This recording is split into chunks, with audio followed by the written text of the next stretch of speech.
হযরত বেলালের জীবনের শেষ মুহূর্ত পর্যন্ত বেলাল এইভাবে কেঁদেছেন, অজ্ঞান হয়ে যাইতেন, আবার হুঁশ ফিরে আসতো। এইভাবে দিনের পর দিন, মাসের পর মাস অত্যাচার করতে করতে করতে করতে বেলালের পিঠের চামড়াগুলো উঠিয়ে ফেলে দেওয়া হলো। শুধু অপরাধ, কালেমা পড়ার কারণে অপরাধ একটা, সে মুসলমান। অপরাধ শুধু সে মুসলমান। এখন কোম্পানিগঞ্জবাসী খুব মনোযোগ দিবেন, কিন্তু বেলালের ঈমানের কাছে কাফেররা হার মেনে গেল। নিজের জীবনের সবকিছু দিয়ে বেলাল নিজের কলিজার ভিতরে কালেমাকে ধারণ করে রাখল। হযরত আবু বকর অনেক অর্থ দিয়ে বেলালকে কিনে আযাদ করে দিলেন। নবীজি মদিনা চলে গেলেন, আযান প্রবর্তন হলো, আশহাদু আল্লা ইলাহা ইল্লাল্লাহ আশহাদু আন্না মুহাম্মাদার রাসূলুল্লাহ।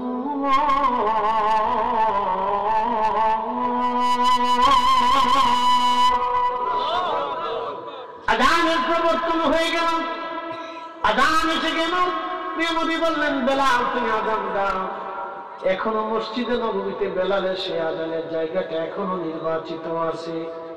একটা ছোট্ট ছাদের মতো করে, এই যে আপনারা দেখেন স্টেজের উপরে যেমন একটা ছাদ, এমন একটা ছাদ এখনো আছে বেলালের আযানের জায়গা। ওই জায়গার উপরে মদিনার মুয়াজ্জিনরা এখন আযান দেয়। ওই জায়গাটা ছিল মহিলা বনু নাজ্জার গোত্রের এক মহিলার সাহাবীর ঘর। ওই ঘরটা একটু উঁচু ছিল, ছাদ ছিল বড় শক্ত পাকা পোক্ত। এই ছাদের উপরে দিয়ে বেলাল আযান দিতেন। হযরত বেলাল রাদিয়াল্লাহু আনহু এখানে যে আযান শুরু করলেন, আযান দিতেন পঞ্চওয়াক্ত। এইভাবে দিতে দিতে দিতে দিতে দিতে দিতে বহু বছর পার হলো। ইসলামের ভিতরে মানুষ মানুষকে ভালোবাসে চার কারণে: 1 নম্বর জামালিয়াত, 2 নম্বর কামালিয়াত, 3 নম্বর কারাবাত, 4 নম্বর ইহসান। জামালিয়াত, কামালিয়াত, কারাবাত, ইহসান। জামালিয়াত, কামালিয়াত, কারাবাত, ইহসান। 4 কারণে মানুষ মানুষকে মহব্বত করে।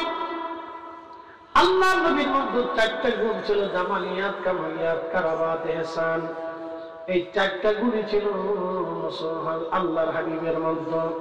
হযরত বেলাল 4 কারণে নবীকে ভালোবাসতেন। ভালোবাসাটা এতই জটিল ছিল, এত কঠিন ছিল। আল্লাহু আকবার। ভালোবাসাটা এতই সুন্দর ছিল বেলালের। ভালোবাসতে বাসতে বাসতে বাসতে বহু বছর পার হয়ে গেল। আমি লম্বা কথা নিব না হাজিরিন, মুক্তাসান করে দিচ্ছি। আমার ভাই অনুরোধ করার কারণে আমি এই ওয়াজটা আপনাদের সামনে নিয়ে আসছি। অনুরোধ না করলে এই আলোচনা করতাম না, কারণ অনলাইন অফলাইন এই আলোচনা হাজার হাজার হাজার হাজার মানুষ শুনেছে। লক্ষ লক্ষ কোটি কোটি মানুষ এই আলোচনা শুনেছে। ইউটিউবের ভিতরে আমার এমন আলোচনা আছে 1 কোটি মানুষ একটা আলোচনা ইউটিউবে দেখেছে। তার মানে ভারত বাংলাদেশ সারা পৃথিবী দিয়া কোটি কোটি শ্রোতা আমার, যারা ঘরের মধ্যে বসে বসে নির্দিত আমার আলোচনা শুনে। কেন শুনে? আমি ফালতু কোনো কথা বলি না, আজারে বাজারে সময় নষ্ট করার টাইম আমার নেই।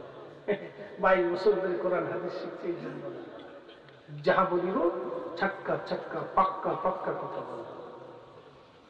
2.5 ঘন্টা যদি ওয়াজ করি তো 2.5 ঘন্টা পাক্কা পাক্কা কথা হবে।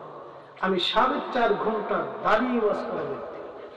এক দাঁড়ার মধ্যে 4.5 ঘন্টা ওয়াজ করছি। এক দাঁড়াইয়া 4.5 ঘন্টা পর্যন্ত একটা নামাজ করছি, দাঁড়াইয়া বসে না, দাঁড়াইয়া। 1 কাপ চাও খাইতে পারি, চা খাইতে হলে তো বইতে হইব, তাও না, দাঁড়াই ওয়াজ করছি। এই লোক আমি 4.5 ঘন্টা মানুষ আমার একটা নামাজ করছে। তারপরে তো হুজুর আগে একটু করে ওকে মারার বুদ্ধি করছে। সব কিছুর জন্য আমরা কাকে শ্রদ্ধা দেই? সব কিছুর জন্য আমরা কার কাছে চাই? কোন সন্দেহ নাই।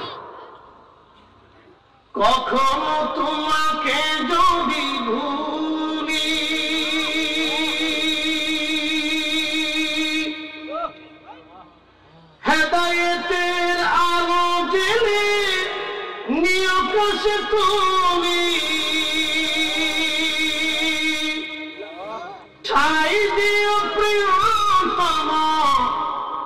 গো মহিয়ান, তুমি রহমান, তুমি মেহেরবান। অন্ধ গাহে না শুধু তোমারি গুণগান, বুঝেও বুঝে না তবু শান, তুমি রহমান, তুমি মেহেরবান। খুব মনোযোগ দিয়ে। তো হিন্দু যারা আছে তারা একটা বিশ্বাসে ধর্ম পালন করে, জৈন যারা আছে তারা একটা বিশ্বাসে ধর্ম পালন করে, মাজুসি যারা আছে তারাও একটা বিশ্বাসে ধর্ম পালন করে। তারা বলে আগুন আমাদের রব, আগুন আমাদের খোদা, আমাদেরকে আগুন দেয়, আগুন জীবন দেয়, আগুন বাঁচায়, আগুন মারে, সব তাদের আগুন। আচ্ছা, আপনাদের কি মনে হয় আগুন জ্বলবে? শরীরে শরীরে ঘষা দিলে কি আগুন জ্বলে? কাপড়ে কাপড়ে ঘষা দিলে কি আগুন জ্বলে? আগুন জ্বালানোর জন্য একটা বিশেষ পদার্থের প্রয়োজন। কথা ঠিক আছে না? আগুন জ্বলে থাকার জন্য জ্বালানির প্রয়োজন। আগুন একা একা কখনো জ্বলে না, আগুন কখনো স্থায়ীভাবে জ্বলে থাকতে পারে না। তো যে একা একা জ্বলে না, অন্যের সাহায্যে জ্বলে, যে স্থায়ীভাবে জ্বলে থাকে না, একসময় সে অন্যের সাহায্য ছাড়া নিভে যায়, তাহলে বোঝা গেল সে খোদা হতে قل هو الله أحد الله الصمد। হুজুর আপনি বলে দেন আমি এক, আপনি আরো বলেন আমি কারো মুখাপেক্ষী কিনা। সব সৃষ্টি আল্লাহর মুখাপেক্ষী। আচ্ছা বলেন, যারা পৃথিবীর বিভিন্ন ধর্মে বিশ্বাসী তারা কি নিজেদের বয়স ধরে রাখতে পারে? শিশুকালে একরকম, যৌবন একরকম, বালক একরকম, কৈশোর একরকম, বৃদ্ধি একরকম। তার অর্থ হচ্ছে আমরা যে দেহটাকে আমরা নিজের মনে করি, অ্যাটেনশন, আমরা যে দেহটাকে নিজের মনে করি, এই দেহটা আমাদের নিয়ন্ত্রণে। চোখের পাতাটা বারে বারে বারে বারে বারে বারে বারে বারে আপ ডাউন করে, আপনার বিধানে না আল্লাহর বিধানে? একসাথে বলেন, কার বিধানে? চোখের আলোটা দিচ্ছে কি আপনার বিধানে না আল্লাহর বিধানে? যদি আমাদের নিয়মে থাকতো তাহলে আমার আর চশমা পরা লাগতো। কথা ঠিক আছে না? আমার নিয়ন্ত্রণে থাকলে আমার আর চশমা পরা, আমার নিয়ন্ত্রণে থাকলে আমার কণ্ঠ আপনি নিয়ে নিতেন, যে ফরিদ হুজুরের কণ্ঠ চমৎকার, তাহলে আমি ওটা নিয়ে নিই, নিজের কণ্ঠ নিজে বানাই নিতেন। আমাদের কোনো কিছুই আমাদের নিয়ন্ত্রণে, সবকিছু কার? একসাথে। তো মানুষ সুদ খাই কেন?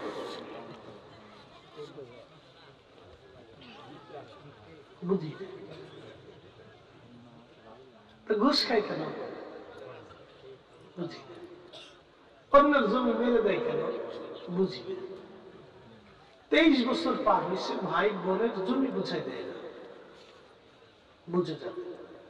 12 বছর পার হয়েছে, ভাই বোনের জমি বুঝাই দেয় না, দিবি না ভাই, পরে নিস, দিবি না ভাই, পরে নিস। পরে নিতে নিতে বোন ভাইয়ের দুয়ারে ঘুরতে ঘুরতে ঘুরতে ঘুরতে বোনের 12 বছর পার হয়েছে। 12 বছর ধরে যে বোনের জমির অর্থ সম্পদ, টাকা এবং রিজিক আপনি খাইছেন, যাহা খাইছেন সব শুয়োরের গোশত খাইছেন, কুত্তার গোশত খাইছেন। কি কথা বললে কেন? যারা বলে যা খাইছেন শুয়োরের গোশত আর কুত্তার গোশত খাইছেন, আপনি হালাল খান নাই, যা খাইছেন সব হারাম খাইছেন। আপনি যত জমি মাথায় দিয়ে মসজিদের সামনের কাতারে দাঁড়ান, আল্লাহ কসম করে বলি এক ওয়াক্ত নামাজ আপনার হয় না।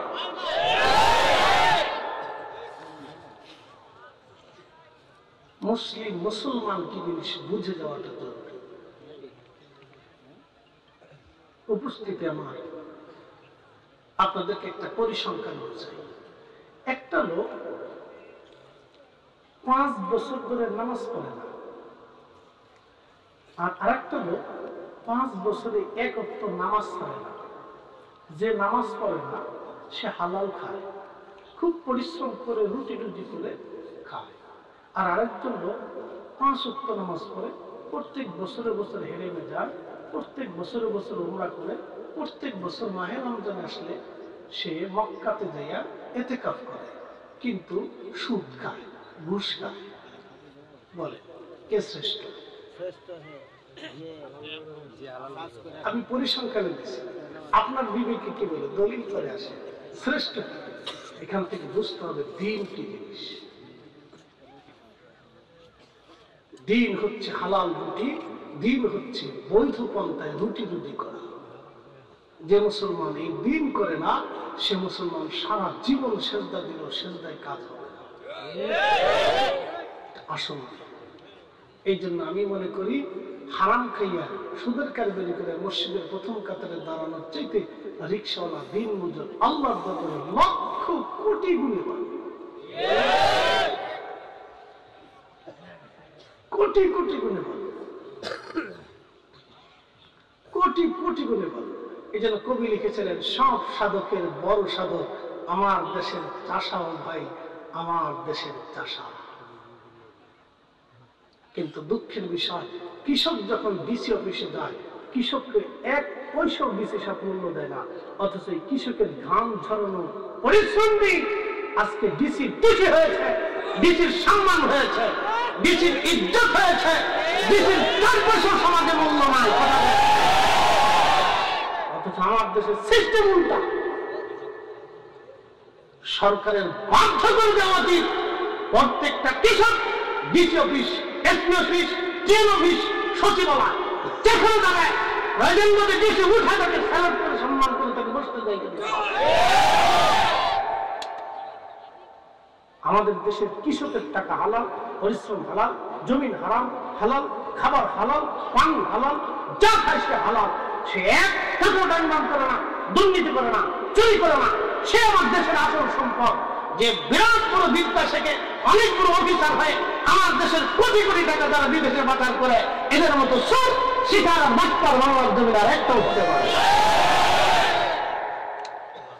সিস্টেম হয়ে গেছে উল্টা। আমরা যখন এই হক কথাগুলি বলি তখন গাজুরা বালা না। আল্লাহ পৃথিবীতে আমাদেরকে পাঠিয়েছে, এইখানে বসানোর যোগ্যতা দিয়েছে হক কথাগুলি বলার জন্য। যদি এইখানে দাঁড়িয়ে বসে যদি আমি সত্য মানুষের সামনে উপস্থাপন করতে না পারি, তাহলে এখানে বসার কোনো অর্থই আসে না। এই উপস্থিতি, পৃথিবী থেকে একদিন আমরা সবাই কবরে চলে যাব। এখানে 100 বছর বয়সী কেউ আছে? নাই। বাবা জি মুরব্বী আব্বা, বাবা 100 বছর বয়সী কেউ আছে এখানে? নাই। এর অর্থ কি? 100 বছর আগে যারা ছিল সব টুকের বাজারে মাটির নিচে চলে গেছে। 100 বছর পরে টুকের বাজারে এখন যারা আছে সব মাটির নিচে চলে যাবে, প্রচুর মানব জাতি আসবে, কিন্তু এই কোরআন শরীফ 100 বছর পরেও থাকবে।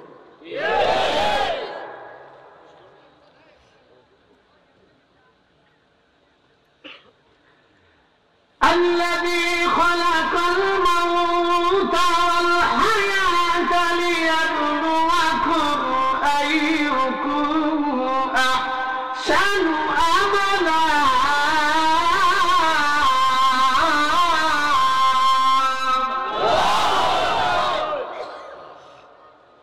আমরা হুজুররা মিলাদ দিয়ে শুধু শুধু ঝগড়া করি বলতেছি। আমরা মিলাদ দিয়ে দোয়া দিয়ে বেহুদা যাবে। আচ্ছা বলুন তো, এদেশে কি মিলাদ বন্ধ করার দরকার না সুদ বন্ধ করার দরকার? এদেশে কি মিলাদ দোয়া বন্ধ করার দরকার না ঘুষ বন্ধ করার দরকার? এদেশে কি দোয়া বন্ধ করার দরকার না দুর্নীতি বন্ধ করার দরকার? এদেশে কি মিলাদ বন্ধ করার দরকার না পতিতালয় বন্ধ করার দরকার? এদেশে কি মিলাদ বন্ধ করার দরকার না বেহায়াপনা বন্ধ করার দরকার? এদেশে কি মিলাদ বন্ধ করার দরকার না খুন খারাপি বন্ধ করার দরকার? আমরা যেটা বন্ধ করা সেটা পারিনি, যেটা দরকার না এটা নিয়ে পারাপারি করছি। আপনি সব আলেমকে জিজ্ঞেস করেন, সবাই বলবো কথাই তো ঠিক। কি লেগে আমরা নিজেরা খুশাখুশি পারাপারি কিলিগুলি গুতাগুতি করতেছি? আমার আগে যে ভাই বলে গেছেন, সে যে কথা বলছেন আমারও তো ঘুরে ফিরে এই দিকেই কথা, একই কথা। কথা ঠিক আছে না ভাই? উনি যে আগে যেটা বলছেন, উনি আমার কমই ভাই, উনি যে কথাগুলি বলতেছেন বলে গেছেন, আমি তো সেই একই দিকে সবাই টানতেছি। কথা ঠিক আছে না ভাই? মৌলিক দিক দিয়ে আমরা সবাই এক, মৌলিক দিক থেকে আমরা সবাই কি এক। দ্বিমত সামান্য মুস্তাহাব নেই, এটা নিয়ে ঝগড়া করার সময় নাই। ঝগড়া আমরা করতে করতে বহু সরে ওই আপনার কি বলে বেগম পাড়ায় বাড়ি বানাইছে, সুইজার ব্যাংকে টাকা পাঠাই দিচ্ছে। কি কথা দেখে আমরা হুজা মিলা নিয়ে ঝগড়া করতেছি, আর ওদিক থেকে ছেলেরা কোটি কোটি কোটি কোটি টাকা সুইস ব্যাংকে পাঠাই দিচ্ছে। হুজুরা তোমরা এই গুতাগুতি করো, আমরা টাকা দিক দিয়ে পাঠাই দিচ্ছি।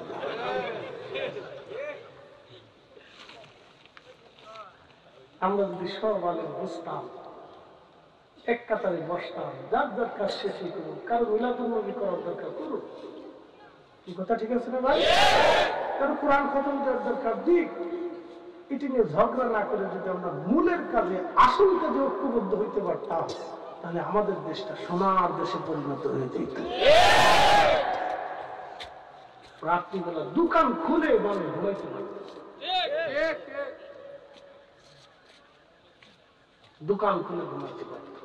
আপনার মেয়েটা রাত 10টার সময় রাস্তা দিয়ে হেঁটে গেলেও তো জিজ্ঞাসাও করতো না দরে যে আপনি কে যান, দাঁড়ান।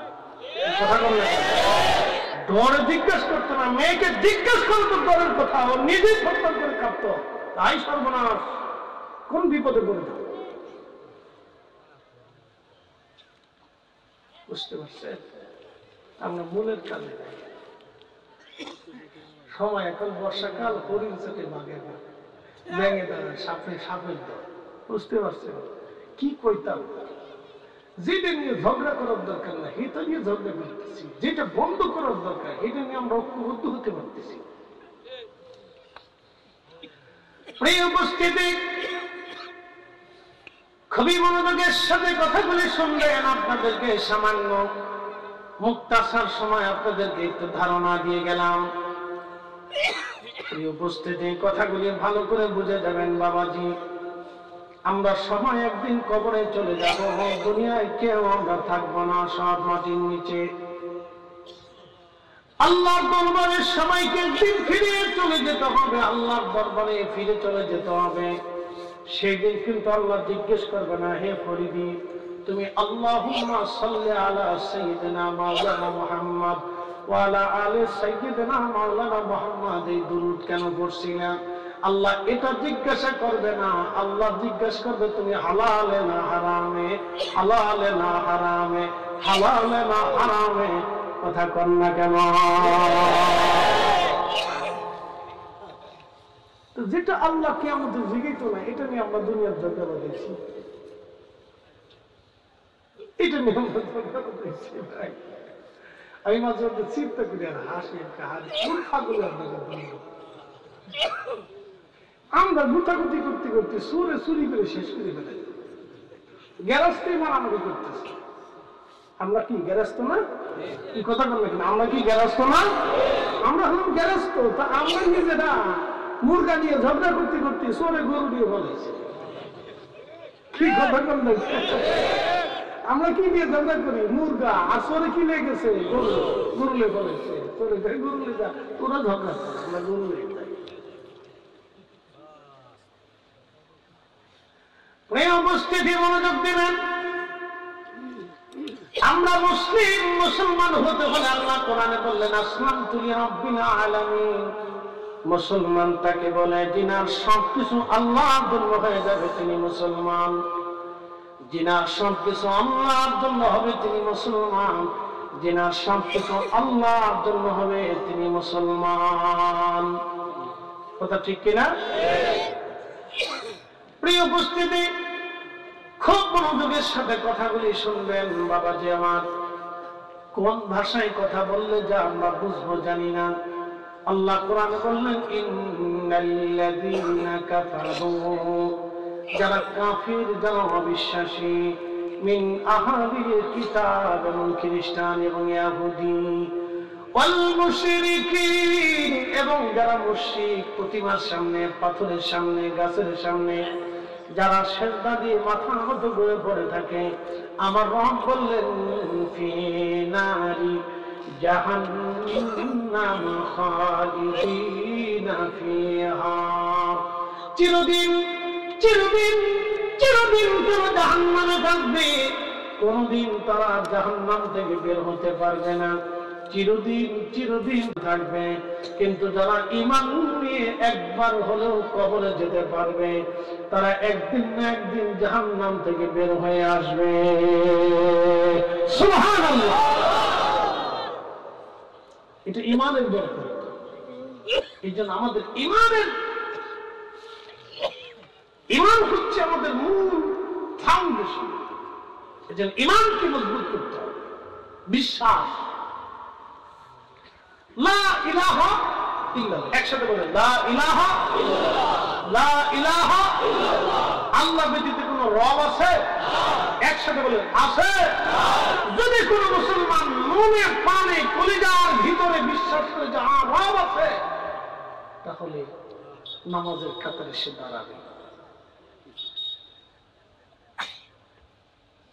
সে নামাজের কাতারে দাঁড়াবে। হাইয়া আলাস সালাহ,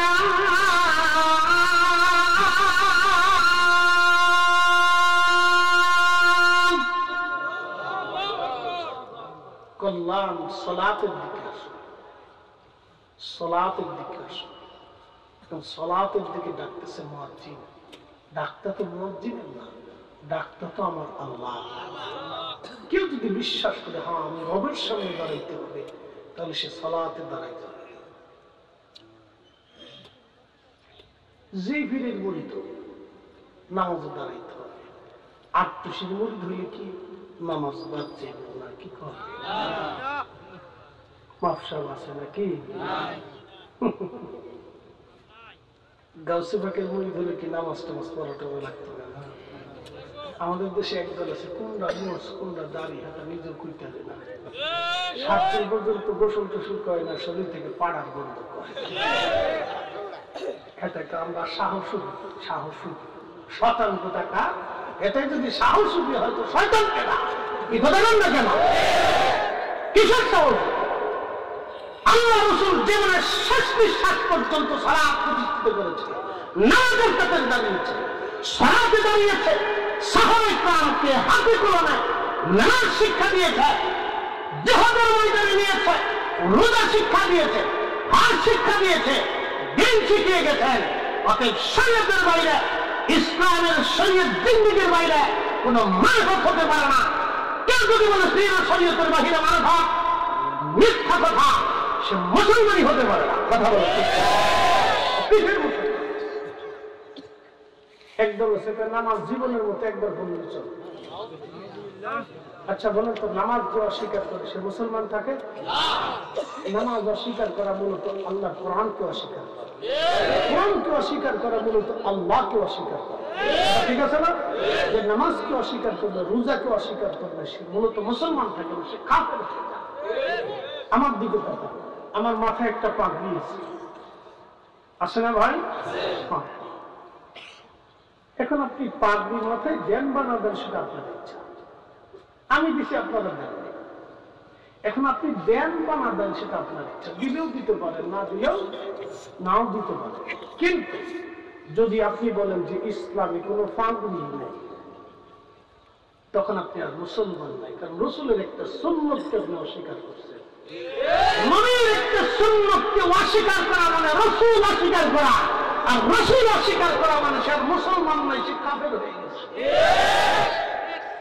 এই কোরআন আল্লাহ বলে, قُلْ إِن كُنتُمْ تُحِبُّونَ اللَّهَ فَاتَّبِعُونِي يُحْبِبْكُمُ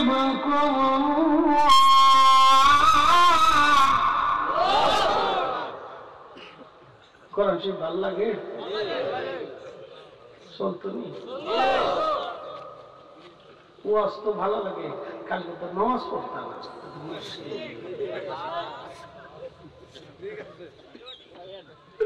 নামাজের দ্বারা করতে না নামাজ পড়তে বাইরে কত মানুষ যুবককালীন তো কবরে চলে যায় তাই না পৃথিবীতে থাকার কি কোনো গ্যারান্টি আছে وما تدري نفس بأي أرض تموت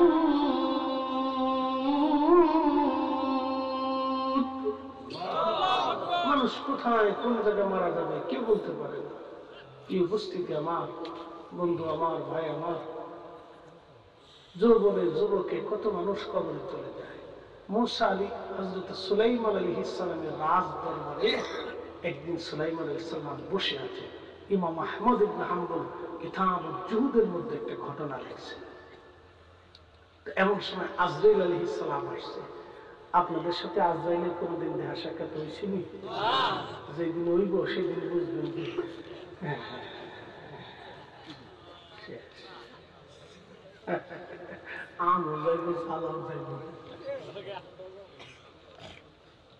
আজরাইল আলাইহিস সালাম এসে এক যুবকের দিকে তীক্ষ্ণ নজরে তাকিয়েছে যেখানে বর্তমানে গাজা যুদ্ধ হচ্ছে না গাজার আগে নাম ছিল আসকালা তারও আগে নাম ফিলিস্তিন কি নাম পূর্বতন প্রাচীনে কি ছিলেন জানি সুলাইমান আলাইহিস সালামের রাজদরবারটা বাইতুল আকসাকে কেন্দ্র করে গাজা সমুদ্রবর্তী এলাকা দিয়ে বিরাট বড় রাজদরবার ছিল এক পাশে মানুষ মন্ত্রী বসতো আর এক পাশে জিন মন্ত্রী বসতো 350 মানুষ মন্ত্রী 350 জিন মন্ত্রী মানুষও শাসন করত জিনদেরকেও শাসন করত প্রিয় উপস্থিতি হযরত সুলাইমান পৃথিবীর দুইটা জাতিকে শাসন করতেন একসাথে একটা মানুষ এবং জিন পৃথিবীতে জিনদের হায়াত বড় বড় লম্বা লম্বা আল্লাহ বলেন ওয়া খালাকাল জান্না মিন মারিজিন মিন নার আগুনের শিখা থেকে জিন জাতিকে আমি সৃষ্টি করেছি এই জিনেরা উগ্র জিনদের সাথে আল্লাহর প্রেম হলো না জিনেরা উগ্র যেহেতু তারা আগুনের তৈরি জিনদের সাথে আল্লাহর কোনো প্রেম হলো না কোটি কোটি বছর এই পৃথিবী জিনেরা শাসন করেছে এখন তো হাজার হাজার প্রায় লক্ষ বছর ধরে মানুষ এই পৃথিবী শাসন করে কিন্তু জিনেরা তার আগে কোটি কোটি বছর এই দুনিয়া আবাদ করেছিল আজকে আপনারা যেখানে বসে আছেন এক সময় এখানে জিনদের আবাদ ছিল জিনেরা বসবাস করত এখানে কোনো মানুষের অস্তিত্ব পৃথিবীতে ছিল না এই টুকের বাজার কোম্পানিগঞ্জ ছিল এই অঞ্চলে এক সময় পৃথিবীতে কোনো মানুষের অস্তিত্ব ছিল না এখানে জিনেরা বসবাস করত জিনেরা থাকতো আল্লাহু আকবার জিনদেরকে আল্লাহ তাড়িয়ে দিলেন জিনদেরকে তাড়াই দেওয়ার পরে আমার রব আমার আল্লাহ পৃথিবীতে মানব জাতি পাঠাইলেন কারণ জিনদের সাথে আল্লাহর প্রেম হলো না আল্লাহর প্রেম হয়েছে মানুষের সাথে এই জন্য জিনদের মধ্যে খাজা বাবা আজমিরি নাই জিনদের মতো দাতাগঞ্জ বক্স নাই জিনদের মধ্যে কুতুবউদ্দিন কাকি নাই জিনদের মধ্যে নিজামউদ্দিন আউলিয়া নাই জিনদের মধ্যে বাইজিদ বুস্তামি নাই জিনদের মধ্যে ইমাম আযম আবু হানিফা নাই জিনদের মধ্যে ইমাম বুখারী নাই জিনদের ভিতরে ইমাম আবু হানিফা ইমাম মালিক ইবনে আনাস নাই জিনদের ভিতরে ইমাম শাফিঈ নাই জিনদের ভিতরে ইমাম আহমদ ইবনে হাম্বল নাই জিনদের মধ্যে শাহজালাল ইয়ামিন মুজাদ্দিদ নাই জিনদের মধ্যে শাহবরান নাই জিনদের ভিতরে শাহ মুস্তাফা আল-বাগদাদি হুসাইনি নাই জিনদের ভিতরে কোনো ওলি পাবেন না জিনদের ভিতরে বড় বড় আলেম পাবেন না জিনদের ভিতরে মুহাদ্দিস পাবেন না জিনদের ভিতরে মুফাসসির পাবেন না জিনদের ভিতরে মুফতি পাবেন না জিনদের ভিতরে বড় বড় আউলিয়া কিয়াম মুজাদ্দিদ কুতুব জামান কিছু পাবেন না কারণ জিনদের সাথে আল্লাহর প্রেম হয় নাই প্রেম হয়েছে মানব জাতির সাথে একসাথে বলেন মারহাবা কাদের সাথে? আমাদের সাথে। এই জন্য মানবের ভিতরে অলি পাবে, মানুষ ছাড়া অলি পাবে, জিনদের ভিতরে নেই। অথচ এক একজনের ৬,০০০, ৭,০০০, ৮,০০০, ১০,০০০ বছর হায়াত, ১০,০০০ বছর হায়াত আছে জিনদের। ১০,০০০ বছর ধরে পৃথিবীতে চলমান, কিন্তু আল্লাহর সাথে প্রেম হলো না। আল্লাহ বানাইলেন কত জাতি,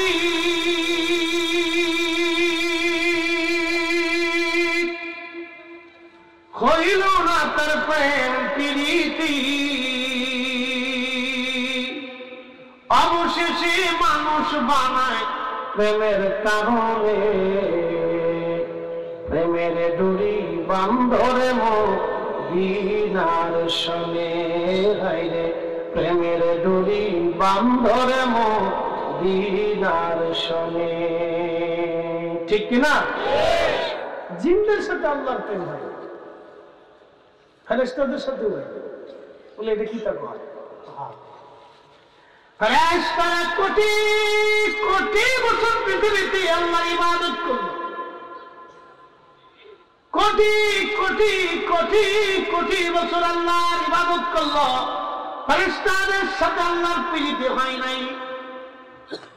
ফেরেশতারা বলল, ইয়া রাব্বি, মানব জাতিকে এত মর্যাদা কেন দিনা? ইয়া আল্লাহ, ডাক দেখে ফেরেশতারা ওদের নেগেটিভ দিলাম, পজিটিভ দিলাম, কাম দিলাম, ক্রোধ দিলাম, লোভ দিলাম, মোহ দিলাম, কামনা বাসনা নিয়া, আশা আকাঙ্ক্ষা, যাতনা, দুঃখ বেদনা, সুখ দুঃখ, ক্ষুধা যন্ত্রণা, রাগ বিরাগ, হাসি কান্না, সব আমি রব্বুল আলামিন দিলাম। যা তোমাদেরকে দেই নাই, তোমাদেরকে ক্ষুধা দেই নাই, নেগেটিভ দেই নাই, শুধু পজিটিভ দিলাম। যার কারণে ক্ষুধা কি জিনিস তোমরা জানো না, কাম কি জিনিস তোমরা বুঝো না, লোভ কি জিনিস তোমরা জানো না, আশা আকাঙ্ক্ষা তোমাদের নাই। তোমরা আমি আল্লাহর ইবাদত করো সব সময়ের জন্য, কিন্তু আমি আমার বান্দাদেরকে সব কিছু দেওয়ার পরেও একটা আযাজিল শয়তান তাদের পিছনে লেগে আছে। ইন্নাহু লাকুম আদুউম মুবিন, সে প্রকাশ্য দুশমন। চারপাশ দেখালে চাবি মেরে বেড়ায়, চারপাশ দিয়ে শুধু চাবি মেরে বেড়ায়। আমার বান্দারা এই সব কিছুকে লাথি মেরে ফেলে দিয়ে, দুনিয়াকে লাথি মেরে ফেলে দিয়ে, শয়তানকে লাথি মেরে ফেলে দিয়ে আমার বান্দা তাহাজ্জুদে দাঁড়ায় যায়, নামাজে দাঁড়ায় যায়, জিকিরে বসে যায়, মাহফিলে বসে যায়, কুরআন তেলাওয়াতে বসে যায়, দুরুদে বসে যায়, দান সৎকার করে, জিকিরে ফিকিরে বসে যায়, হালাল খাবার খায়। এ ফেরেশতারা, সেই জন্য আমি আমার বান্দাদেরকে শ্রেষ্ঠত্ব দিলাম। তারা অল্প আমলে আমি রব্বুল আলামিন তাদের বিরাট বড় বেনিফিট দিয়ে দিলাম। ফেরেশতারা কয়, আল্লাহ আমরাও দিয়ে দাও। আচ্ছা যাও, কে কে যাবা? হারুত আর মারুতে যাবা। সূরা বাকারা, হারুত ওয়া মারুত। ফেরেশতারা কয়, আমরা দুই ফেরেশতা দেব, হারুত আর মারুত। আল্লাহ তুমি মানুষের গুণাবলী তাদের মধ্যে দিয়ে দাও, দেখবা এরা পরীক্ষায় পাশ করে। আল্লাহ কাছে ঠিক আছে, পড়াও। আল্লাহ জানে না, কথা জানে না, জানে না যে ভ্লাদিমির পুতিন আল্লাহকে মানত না। ভ্লাদিমির পুতিনের ব্যাপারে আল্লাহ জানে না। এটা রাশিয়ার প্রেসিডেন্ট জো বাইডেন, এটা সারা পৃথিবীর শয়তানি করবো, যুদ্ধ বাতাইবো, অশান্তি করবো, বিশৃঙ্খলা করবো, আল্লাহ জানে না। এই জন্য হেতার জো বাইডেন বানাই ফেলছে। আল্লাহ জানে, কিন্তু আমারও তো জো বাইডেন বানাই নাই, আমার আল্লাহ এখানে বসেছে। আল্লাহ জানে যে এই রুহটা আমি আল্লাহর গোলামি করবে, সেই জন্য আল্লাহ গোলামির জন্য বসেছে। আল্লাহ আপনারা জানেন এইখানে বসে আপনি আল্লাহর গোলামি করবেন, এই জন্য আল্লাহ আপনার এইখানে বসেছে। কথা বল না কেন? ভাগ্য আল্লাহ দয়া করছে। কার দয়া? একসাথে কর না, কার দয়া? বলেন না আলহামদুলিল্লাহ। তাহলে কি সারাদিন পরিশ্রম করে 500 টাকা রুজি করেন? আছে না ভাই? চিন্তা করে, আমি যদি প্রত্যেক দিন 5 লক্ষ টাকা রুজি করতে পারতাম। আপনার আল্লাহ দেয়, কেন দেয়নি? 5 লক্ষ টাকা রুজি করলে আপনি হয়তো ওই টাকা দিয়ে পতিতলায় যেতেন, বেডি না চাইতেন, ওই টাকা দিয়ে হারাম কারখানা বানাইতেন। আল্লাহ আপনারে না দিয়ে গরিবত্বের ভিতরে রেখে আল্লাহ আপনার হেফাজত করছে। আল্লাহ ধনীদের 500 বছর আগে আপনারা জান্নাতে নেওয়ার জন্য আল্লাহ আপনারা গরিব বানাইছে। শুকরিয়া আদায় করে বলেন আল্লাহু আকবার। দয়া কার? আল্লাহ। দয়া কার? আল্লাহ। শুকর আদায় করেন। সুখে থাকেন, দুঃখে থাকেন, যেখানেই থাকেন, যে অবস্থায় থাকেন, আলহামদুলিল্লাহ আল্লাহ ভালো রাখছে।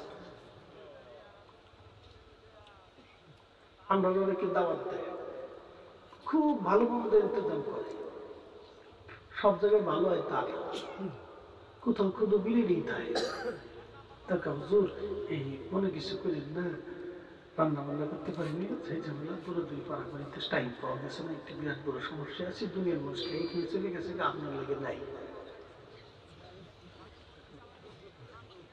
আর মুসকে আসি দেখ আলহামদুলিল্লাহ আল্লাহ আমার গোড়াতে ওই পর্যন্ত রাখছে, আপনি যতই পাড়াপাড়ি করেন খাওয়াইতে পারতেন না। আল্লাহ যা রাখছে তাহাকে আলহামদুলিল্লাহ খাইছে দুই পাড়া বড়াতে রাখছেন লোককে। যারা এই দেশের কোটি কোটি টাকা চুরি করত, ভালো করে বলছি, ব্যাংকে টাকা আছে, সুইজারল্যান্ড ব্যাংকে টাকা আছে, বিদেশে টাকা আছে, দুবাইতে টাকা আছে, কিন্তু মরার আগে খাইয়ে যাইতে পারত না। কি কথা বল না কেন?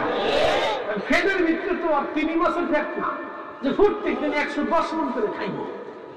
কি কথা বল না কেন? আল্লাহ একটা নির্দিষ্ট সীমা লাগিয়ে দিচ্ছে, এর বেশি খাওয়ার কোনো সুযোগ নাই।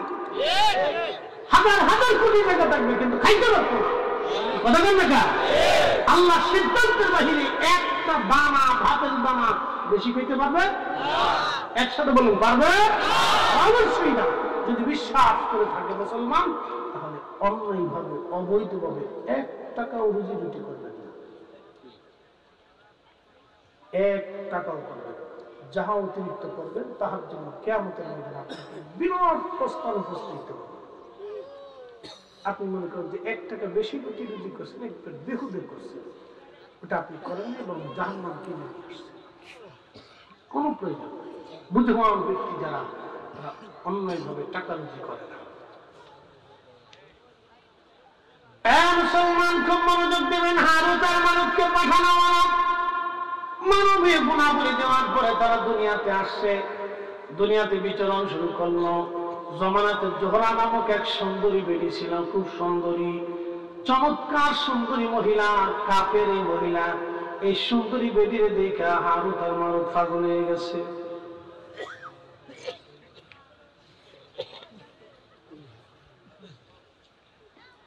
আমার দেশে যে বেটি বেশি লেখা হেটা বিশ্ব সুন্দর, হেটাই বেশি বিশ্ব সুন্দর। যে বেটি বেশি লেখা মনে করছি এটাই সুন্দর, কুয়াশা, গলা, আন্দা, গান্দা, মাছি করছে, কত পুরুষের শয্যা সেই হয়েছে টাকার বিনিময়ে, দেহ রক্ষা করে। কি কথা বল না কেন? আমাদের দেশে চিত্র জগৎ, এই জগৎ, সেই জগৎ, আজেরিয়া হজেরিয়া হজেরিয়া, আন্দা গান্দা কথা,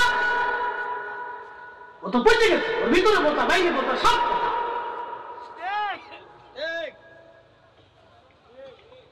পুরুষ পোলাপান হেঁটে দেখে সুন্দর মেয়ে, সুন্দর মেয়ে। যুবক, আপনাদেরকে বলতেছি একটা কথা মনে রাখবেন, সারা জিন্দেগির জন্য আপনার স্ত্রী যদি কালো হয়, সে যদি সতী হয়, মনে রাখবেন সে আপনার জীবনের সবচেয়ে বিশ্বস্ত সঙ্গী।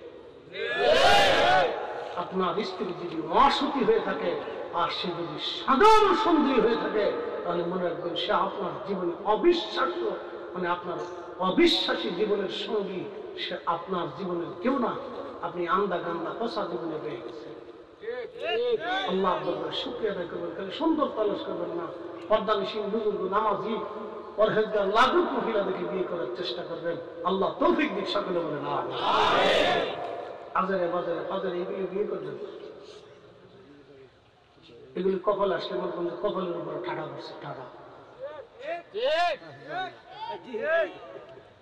এখন তো ঠিক করে কালকে তো সিনেমা দেখতে হবে।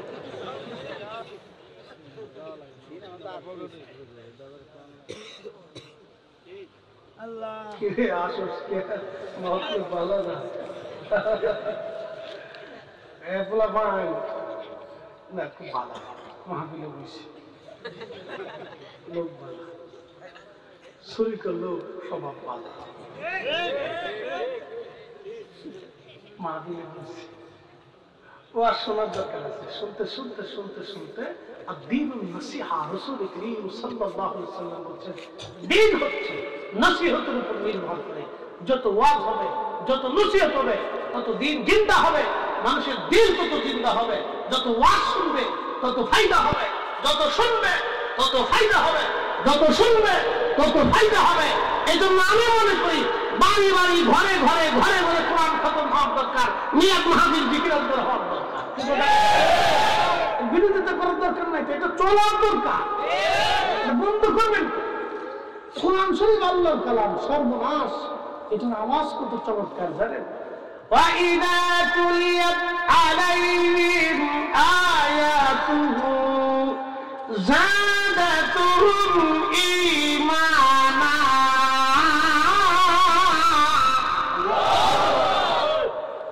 এটার আয়াত আওয়াজ যখন কানে লাগে তখন এটা কান পর্যন্ত থাকে না, এটা কালবের মধ্যে ধাক্কা দেয়। কোথায় ধাক্কা দেয়? কালবের মধ্যে। তখন ইমানদারের ইমান বাড়তে থাকে, বাড়তে থাকে, বাড়তে থাকে। এই জন্য এটার আওয়াজ প্রত্যেকটা মুসলমানের ঘরে ঘরে হওয়া উচিত। আমরা বন্ধ করে দিয়ে সর্বনাশ করছি। প্রিয় উপস্থিতি, জোহরা নামক সুন্দরী মহিলা সৌন্দর্যে আরো তার মারুত আকৃষ্ট হয়ে গেল, প্রস্তাব দিল জানা করবে। মহিলা বলল, হারুত মারুত জানা করতে পারো, কিন্তু শর্ত হলো তোমাদেরকে কুফরি করা লাগবে, আল্লাহকে অস্বীকার করা লাগবে। হারুত মারুত বলল, না তা হবে না, যদি তা না করো তাহলে একটা বালক হত্যা করতে হবে এবং মদ পান করতে হবে। তো বললো তা পারবো। তারা বালক হত্যা করলো, মদপান করলো, মদপান করলো, বালক হত্যা করলো, ওই নারীর সাথে জানা করলো। আমার রব ডাকতে বলেন, হারুত আর মারুত, আমি আল্লাহ পাক, আমি আল্লাহর জায়গা পাক, অতএব তোমরা আর কখনো আসমানে ফিরে আসতে পারবে না। তোমরা নাপাকি করেছো, নাপাক হয়ে গেছ। শেষ। বলে, হারুত মারুত, তোমরা কি দুনিয়া চাও না আখিরাত চাও? বলি, ইয়া রাব্বি, আমরা আখিরাত চাই, আমাদের দুনিয়ার কোনো প্রয়োজন নাই। তোমরা দুনিয়াতে শাস্তি চাও না আখিরাতে চাও? বলি, ইয়া রাব, দুনিয়াতে শাস্তি নিয়ে দাও, হাসরের ময়দানে আমাদের মাফ করে দাও। আল্লাহ বলেন, তাহলে কিয়ামত পর্যন্ত পৃথিবীতে শাস্তি পেতে থাকবা, কিয়ামত পর্যন্ত শাস্তি ভোগ করতে থাকবা, তোমরা কখনো আসমানে ফিরতে পারবা না।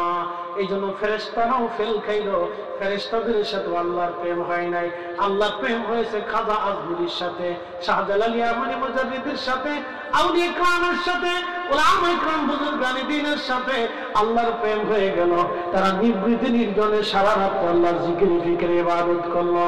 আমাদের মাযহাবে ইমাম আবু হানিফা রাহমাতুল্লাহি আলাইহি এসার যদি একটানা 40 বছর ধরে ফজরের নামাজ পড়লেন, তিনি 99 বার আল্লাহর সাথে স্বপ্নে দেখা হয়ে গেল তার। একবার জোরে বলা যাবে কি মারহাবা? তেলের গাড়ি তেলে চলি, হাওয়ার গাড়ি হাই রে, বিনা তেলে চালাই গাড়ি নবী সুলাইমান। আমরা সেই মুসলমান, আমরা সেই মুসলমান। মসজিদের জুতা আমরা চুরি করি। হাসিস না? তোরা হাসিস না? আমার মাহফিলের জুতা চুরি করে নিয়ে গেছে গা। আমার মনে আছে, তখন আমি স্টুডেন্ট। হ্যাজাক লাইট শিখেনি? হ্যাজাক লাইট, হ্যাঁ হ্যাজাক লাইট শিখছেন আপনারা? ফার্ম মেরে মেরে আমি সে সময় থেকে ওয়াজ করি, তখন আজকের বক্তা না। যদি চেহারা টাটকা টাটকা দেখতেছেন, বক্তা অনেক আগে।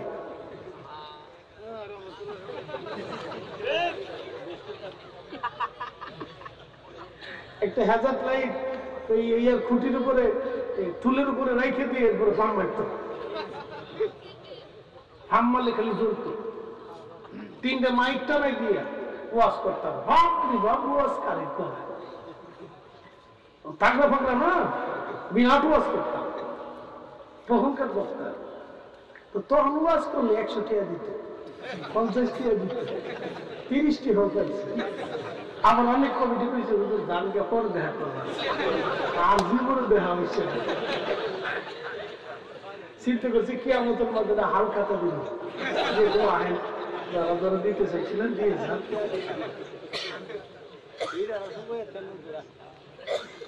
খুব বড় যোগ দেন।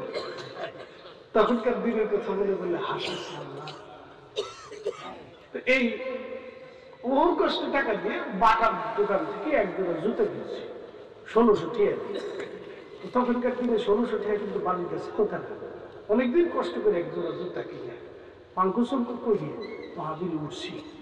চিন্তা করলাম বালার এক জোড়া জুতা করছি, জুতা করে স্টেজে উঠতে ওয়াজ মেসেজ করে দোয়া খাই করে নিচে নেমে দিয়ে আমার জুতাই নাই নাই তোমার আল্লাহ ভয় লাগে, আমার জুতা জোড়া দিয়ে যাও। আমি বহুত কষ্ট করে আজকে কিনে নিয়েছি সুরিকার ধর্মের কাহিনী শুনে। পরে এক মুসলিমকে হুজুর আমার এক সিরা জুতা আছে প্লাস্টিকের, দেন তাও বালা। এরপর থেকে আমি দামি জুতা করি, যাই দেখেন আমার 600 টাকার এক প্লাস্টিকের স্যান্ডেল, 350 টাকার স্যান্ডেল দিয়ে সারা মক্কা মদিনা হজ উমরা সব করিয়ে কমপ্লিট করে বিমান টিমান দিয়ে চলে আসি। মানুষে গেলে আমার ফাট দিচ্ছে থেকে হুজুর বলা, গাড়ি বলা, সব বলা, চশমা বলা, হুজুর পোশাক বলা, কিন্তু জুতায়ের বলছে। আমি জানি তোদের জুতা চুরি করবো, লিখেছি কম দামের জুতা, তোরা যতদূর মশাই নিয়ে যা, অসুবিধা নাই। আমার জুতা আলফোর জুতার চুরি হয়ে যাবে, এরপর তার দামি জুতা কিনে। আমরা বাঙালি মুসলমান হাজির সময় কম, বেশি লম্বা করবো না, কষ্ট দেব না। দূর থেকে আসছেন ওয়াজ শোনার জন্য। ও মুসলমান, আল্লাহর সাথে প্রেম হলো, মানব জাতির প্রেম হয়েছে, জিনদের প্রেম হলো না, কোন জাতির সাথে আল্লাহর মহব্বত হলো না। এই মানবের সাথে আল্লাহর প্রেম হলো কারণ কি? দুনিয়ার সব কিছু থেকে জুদা হয়ে যখন আপনি আল্লাহর জিকিরে ফিকিরে চলে আসবেন, তখনই আল্লাহর সাথে প্রেম হবে। এই উপস্থিতি মনোযোগ দেন। আমার আলকাস ভাই বলছে, ভাইজান হযরত বেলালের ওয়াজটা একটু শোনাই যাবেন? আমি জানি এই ওয়াজ করতে করতে আমার জীবন শেষ হয়ে যাইতেছে। সারা দেশে যেখানে দেখো হুজুর একটু বেলালের ওয়াজ, আচ্ছা কম তো এই ওয়াজ মানুষ অনলাইনে শুনতে, সব মজলিসেতে এই ওয়াজটা উঠে না। এটা ইশকের একটা আলোচনা, তারপরও ইশকে রাসূল থেকে আপনারা বলে থাকেন, অনেক জায়গা সম্ভব হয় না, তারপরে বলতে হবে আলকাস ভাই দাওয়াত দিছে, খুব মহব্বত করে, মায়া করে। আসলে সে একদম মহব্বতের মানুষ, আমার পীর ভাই, আল্লাহ কবুল করুক। তার হাত সুন্দর, কাজ সুন্দর, কাজ করে ভালো, সবার সাথে মিলেমিশে থাকে, এটাই সুন্দর। সবাইকে দিয়ে বা পৃথিবী, আমাকে দিয়ে শুধু পৃথিবী চলে, কথা ঠিক আছে না ভাই? সবাইকে দিয়ে দুনিয়া সুন্দর হয়। বাগান সুন্দর করতে হলে সব ফুলের প্রয়োজন হয়, সব ফুল দিয়ে দুনিয়া সুন্দর হয়। এই জন্য অলিদের যারা অলি ছিলেন তারা পৃথিবীর সবচেয়ে ব্রড মাইন্ডের অধিকারী ছিলেন। পৃথিবীতে আলেমদের মতানৈক্য দেখবেন, মুস্তাহাব নিয়ে, সুন্নত নিয়ে আলেমদের মতানৈক্য আছে, ফিকহি দৃষ্টিকোণ থেকে মতানৈক্য আছে, কিন্তু আউলিয়া কেরামদের ভিতরে আপনি কোনো মতানৈক্য পাবেন না। খাজা আজমিরি যেরকম, কুতুবউদ্দিন কাকি এরকম, মুজাদ্দিদ আল হোসেনি একই রকম, তার এক সিলসিলা আছে। অলি হওয়ার জন্য শর্ত একটা, আল্লাহর গোলামি, রসুলের গোলামি, কথা বল ঠিক কিনা? আল্লাহ রসুলের গোলামি করে অলি হইতে, কথা ঠিক আছে না ভাই? এটা ব্যতীত অলি হওয়ার কোন রাস্তা নাই, এক কথাই শেষ। এই উপস্থিতি মনোযোগ দিবেন। ওই যে ভারতে মাঝে মধ্যে মুসলমানদেরকে মারে মারে আর বলে কয় জয় শ্রীরাম ভারত। তো মুসলমান তো দুর্বল, আমি নিজে চোখে দেখে আসছি। আল্লাহ ভারত আমাদেরকে মাঝে মধ্যে বুঝায় যে আমরা বলে দেশের সাম্প্রদায়িকতা সৃষ্টি করি, চোরের ঘরে চোর, আন্তর্জাতিক চোর কোথাকার। তাদের দেশে মুসলমানদেরকে যেইভাবে হত্যা করা হয়, মারা হয়, পিটানো হয়, তো অমানবিক পৃথিবীর কোথাও এরকম না। কি কথা বল না কেন? পৃথিবীর কোনো দেশে নাই, কোনো দেশে নাই, পৃথিবীর কোনো দেশে। আপনি যদি ইউরোপে যান, ওটা কাটটা খ্রিস্টান দেশ, আপনি ইটালিতে ঢুকবেন, যে কোনো মূল্য যদি ঢুকতে পারেন, তা আপনার ওরা খাবার দিবে, বসতে দিবে, থাকতে দিবে, জায়গা দিবে। কি কথা বল না কেন? আপনি ইউরোপে চলে যান, ওরা যে কোনো ভাবে আপনি ঢুকে গেছেন, আপনার ওরা বের করে দিবে। অথচ কাটটা খ্রিস্টান, ওদের মেয়েরা হাফ প্যান্ট করে রাস্তা দিয়ে ঘুরে, পুরুষরা হাফ প্যান্ট করে ঘুরে, কার বাপ, কার মা, কার খোলা কেউ করতে পারে না। বিয়ে শাদী হয় না, বিয়ে শাদী হওয়ার আগে বাচ্চা কাচ্চা হয়, বয়ফ্রেন্ড গার্লফ্রেন্ড নিয়ে ঘুরে। আপনি চিন্তা করেন, তারা মানুষ ঢুকার সাথে সাথে মানুষকে খাইতে দিবে, নাস্তা দিবে, জায়গা দিবে, বাসস্থান দিবে, চিকিৎসা দিবে। আর আমি নিজের চোখে দেখেছি, গত বছর আসাম গুয়াহাটি থেকে আমার নাম গাড়ির দরজা ধাক্কা দিয়ে আমি গাড়ির চলন্ত অবস্থায় লাভ দিয়ে নিয়ে গেছি। আমাকে কোথায় নিয়ে যাচ্ছেন? এই চরের ভিতরে আমি একজন বিদেশি মানুষ। পরে ওরা গাড়ি থেকে নেমে এসে হাত পা করে ধরে, হুজুর আল্লাহ মাফ করবেন, আমরা গরিব মানুষ, আপনি দাওয়াত করছি, আমরা চরের ভিতরে চর তো সামনে পানি, পানি নাই, ওই অর্ধেক ঘিরে পর্যন্ত পানি। পরে ভাই বিশ্বাস করেন, আমি তো নাসার মামলা, আমি যাবোই না, আমি কিছু না, আমার সম্ভব। এই চরের ভিতরে কোথায় না আমি নেব? আপনারা আমার নদীর ভিতরে না যেতেছেন, আপনারা আমার মেনে টেনে ফেলবেন কিনা, না কেউ থাকতে গেলে গেছেন। কি অবস্থা, হাই হাই রে! বিশ্বাস করেন, আমার শরীর টরীর যারা অবস্থা খুব কাহিনী। আমি বললাম যে সর্বনাশ, কোথায় লই আসছেন আপনারা আমাকে? গত বছর জানুয়ারিতে। এরপরে আসার পরে আমি যে অসুস্থ হয়ে পড়ছি, পরে আমার লইয়ে গেছে ভাই, বিশ্বাস করেন, চরের ভিতরে ব্রহ্মপুত্র নদীর চর, চরের ভিতরে নিয়ে যাওয়ার পরে ওরা আরো লোকজন মোটরসাইকেল থেকে নিয়ে আসছে। পরে আমি বলছি তাহলে ঠিক আছে। এবার পরে চরের ভিতরে নিয়ে গেছে, রাত্রি মাহফিল করছি, দেওবন্দি আলেমুলা আসছে, দেওবন্দ থেকে অনেক আলেমুলা আসছে। তারা বললো যে হুজুর, আমরা মিলাদ কি আর নেই বলিনি, আমরা ঝগড়া টগড়া করি না, আমরা নিজেরাই বাঁচি না। হ্যাঁ, বিশ্বাস করেন, সেই দিন থেকে আমি নিজেকে পরিবর্তন করছি। না, ঝগড়া করার সুযোগ নেই এখন আর, ঝগড়া করার কোনো সুযোগ নেই। বললো যে হুজুর, আপনি যা খুশি মিলাদ করেন, পড়েন না পড়েন, সেটা আপনার ইচ্ছা, আমরা ঝগড়া করি না। আল্লাহর কসম করে বলি, সকালবেলা ফজরের নামাজ পড়ার পরে আমি বের হয়ে আসতেছি, তো গরিব মানুষ 20 টাকা, 5 টাকা, 10 টাকার নোট, ভারতীয় টাকা হাতে করে নিয়ে দাঁড়ায় দিচ্ছে রাস্তায় বসে। সে বলতেছে হুজুর দোয়া করে। তাদের ঘর বাড়িগুলি দেখে আমার গা শিহরে ওঠে।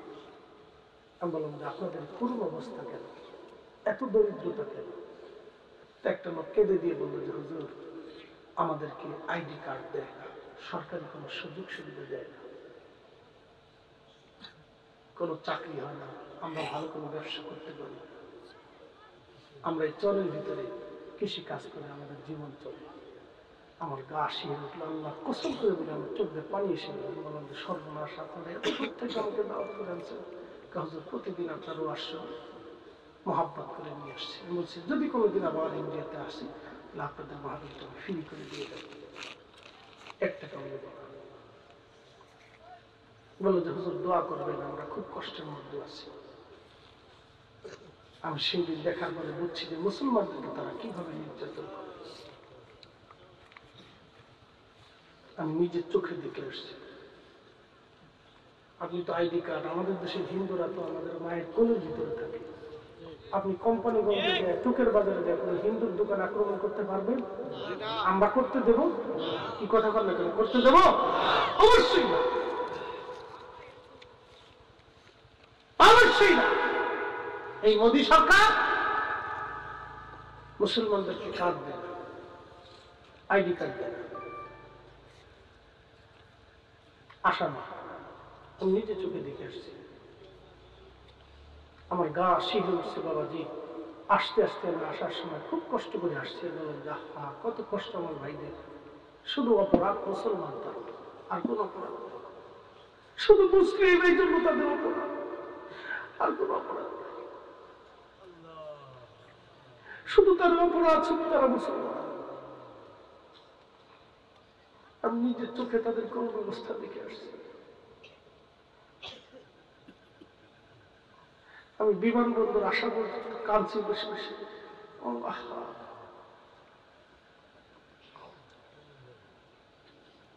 তাদের দারিদ্রতা দেখলে আপনি কষ্ট পাবেন যে মানুষ এত দরিদ্র হতে পারে। তাদের চেহারা দেখলে বুঝতে পারবেন যে মানুষ এত দরিদ্র হতে পারে। আমি নিজের চোখের দিকে আসছি, শুধু অপরাধ তারা মুসলমান।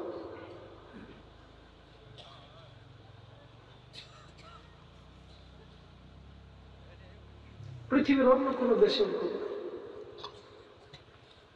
আল্লাহ আকবার, আমাদের পার্শ্ববর্তী দেশে এরকম অবস্থা।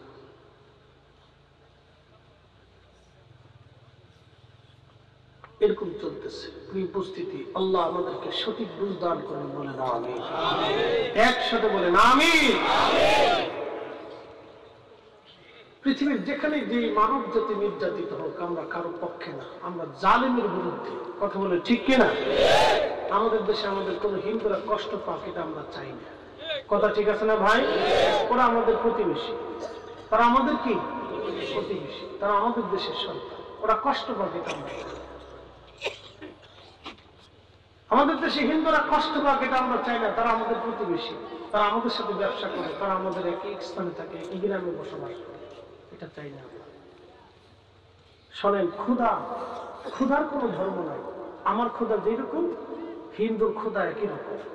আমার বেদনা যেরকম, হিন্দুর বেদনা একই রকম। আমার কষ্ট যেমন, হিন্দুর কষ্ট একই রকম। আমার স্বজন হারিলে যেমন ব্যথা লাগে, হিন্দুর স্বজন হারিলে একই রকম ব্যথা লাগে। আমি ক্ষুধার্ত থাকলে যেমন আমার কষ্ট হয়, আমার হিন্দু ক্ষুধার্ত থাকলে একই রকম কষ্ট পাবে। আমার সন্তান না খেয়ে থাকলে যেমন আমার ব্যথা লাগবে, হিন্দুর সন্তান না খেয়ে থাকলে একই রকম ব্যথা লাগবে। সবার ব্যথা একই রকম, যন্ত্রণা একই রকম। যন্ত্রণার কোনো ধর্ম নাই, ব্যথার কোনো ধর্ম নাই, ক্ষুধার কোনো ধর্ম নাই, রক্তের কোনো ধর্ম নাই। আমার রক্ত যেমন, হিন্দুর রক্ত তেমন। এটাও লাল, এটাও লাল। উপস্থিতি, যুগে যুগে দেশে দেশে মুসলমান বহু নির্যাতিত হয়েছে। আজকে যদি আপনি ফিলিস্তিনের দিকে তাকান, তাহলে দেখবেন রক্তের পর রক্ত চলে যাচ্ছে। পৃথিবীর বিবেকগুলি আজকে নীরব হয়ে বসে আছে। যারা পৃথিবীর মরণ, তারা ইসরায়েলকে অস্ত্র দিয়ে মুসলমানদেরকে দিনের পর দিন হত্যা করা হচ্ছে। মায়ের কোল থেকে সন্তান কেড়ে নিচ্ছে, সন্তানের কোল থেকে মাকে কেড়ে নিচ্ছে। তাদের প্রতিদিনের কান্নার আওয়াজ আসলে আমাদের কলিজাগুলি ভারী হয়। প্রতিদিনের কান্নার আওয়াজ আসলে আমাদের কলিজা ভারী হয়। রোহিঙ্গা যখন মরল, হাজার হাজার লক্ষ লক্ষ রোহিঙ্গাদেরকে হত্যা করা হয়েছে, জবাই করা হয়েছে। আমার রোহিঙ্গা মা বোনদের, নারী বোনদের ইজ্জত করি, প্রকাশ্যে লুণ্ঠন করে তারা আনন্দ উল্লাস করেছে। এই দৃশ্যগুলি যদি আপনারা দেখতেন, তাহলে আপনাদের রক্তগুলি টকবক করে উঠত। ফিলিস্তিনিদের কান্না যদি আপনি বুঝতেন, তাহলে আপনার রক্ত টকবক করে উঠত।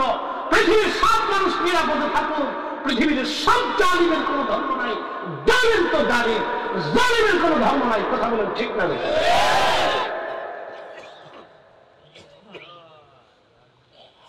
সব কোন জালিমের ধর্ম নাই, সে জালিম তো জালিম।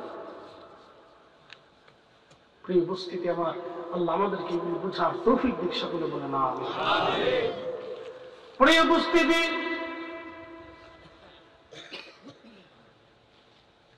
আল্লাহ নবীর সাহাবীরা শুধু কালেমা পড়ার কারণে, সাহাবীদেরকে সেদিন মারা হয়েছিল, পিটানো হয়েছিল। হযরত বেলাল রাদিয়াল্লাহু আনহুকে মারা হয়েছিল। আমি বছর মাঝে ছিলাম, প্রচন্ড গরমে হিট স্ট্রোকে আমার চোখের সামনে বই হাজী মৃত্যুবরণ করল। আমার চোখের সামনে আরাফাতের মাঠে প্রচন্ড গরম, সহ্য করতে না পারে হাজী চোখের সামনে মারা গেল। বন্ধু প্রচন্ড গরমে মরুভূমির ভিতরে নিয়ে আশিক রাসূল হযরত বেলালকে হাত পা গুলি বেঁধে বুকের উপরে পাথর চাপা দিয়ে কাফেররা চলে যাইত।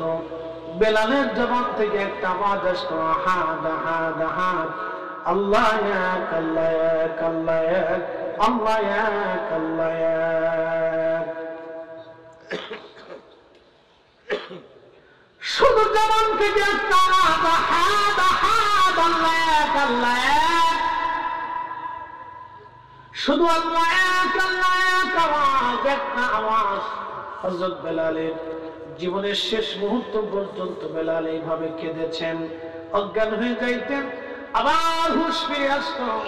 এইভাবে দিনের পর দিন, মাসের পর মাস অত্যাচার করতে করতে করতে করতে বেলালের পিঠের চামড়াগুলো উঠিয়ে ফেলে দেওয়া হলো। শুধু অপরাধ, কালেমা পড়ার কারণে অপরাধ একটা, সে মুসলমান। অপরাধ শুধু সে মুসলমান। এখন বলিগানবাসী খুব মনোযোগ দিলেন, কিন্তু বেলালের ঈমানের কাছে কাফেররা হার মেনে গেল। নিজের জীবনের সবকিছু দিয়ে বেলাল নিজের কলিজার ভিতরে কালেমাকে ধারণ করে রাখলো। হযরত আবু বকর অনেক অর্থ দিয়ে বেলালকে কিনে আযাদ করে দিলেন। নবীজি মদিনা চলে গেলেন, আযান প্রবর্তন হলো, আশহাদু আল্লা ইলাহা ইল্লাল্লাহ আশহাদু আন্না মুহাম্মাদার রাসূলুল্লাহ।